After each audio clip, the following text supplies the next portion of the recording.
তোমার নাম কি? মুগ্ধ ঘোষ। মুগ্ধ ঘোষ। আচ্ছা মুগ্ধ ঘোষ, এখানে ভগ্নাংশটা কত আছে? ভগ্নাংশ 20-23। 20-23। 20-23কে তুমি শতকরা প্রকাশ করতে পারবা? প্রতীকে ব্যবহার করতে পারবা? হ্যাঁ, পারবো। গুড, তাহলে তুমি করো, দেখি আমরা তুমি কেমন করে দেবো।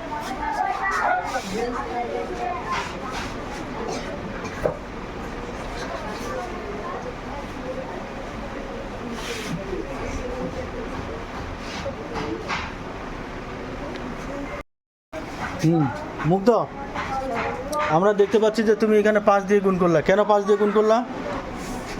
আমরা জানি হচ্ছে এই শতকরা ভগ্নাংশ হর হয় 100, তাই না? হর হয় 100। হ্যাঁ। এখানে সেহেতু 100 করার জন্য আমরা হরটাকে 100 করার জন্য এখানে আমরা 5 দিয়ে গুণ করলাম। গুড। যেহেতু এখানটা 5 দিয়ে গুণ দিয়েছি, এখন লবটা এখন 5 দিয়ে গুণ দিব। ও, যেহেতু হরটাকে আমরা 5 দিয়ে গুণ দিছি, লবটাকে আমাদেরকে কি করতে হবে? 5 দিয়ে গুণ 5 দিয়ে গুণ করতে হবে, না হলে হবে না। হ্যাঁ, দাও।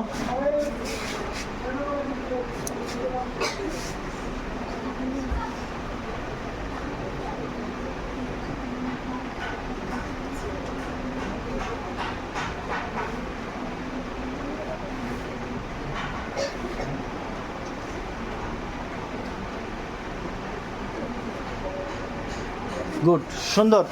এই কেমন লাগলো ওর পদ্ধতিটা? কেমন লাগলো? ভালো লাগলো? অতি সহজ না? আমরা কোনো ভগ্নাংশকে যদি শতকরায় প্রকাশ করি, তাহলে এই নিয়মটা ফলো করলে আমাদের জন্য সহজ হবে কি না? সহজ হবে না? তাহলে একটা মুগ্ধর জন্য একটা তালি দিত, একটা সুন্দর করে তালি দাও। গুড। তো ঠিক আছে মুগ্ধ, ধন্যবাদ তোমাকে। বসো। তো আমরা সুন্দর করে বুঝতে পারছি তো নাকি? তাহলে এভাবে আমরা বাড়িতে কি করব? প্র্যাকটিস করব। বেশি বেশি কী করতে হবে? প্র্যাকটিস করতে হবে। ধন্যবাদ।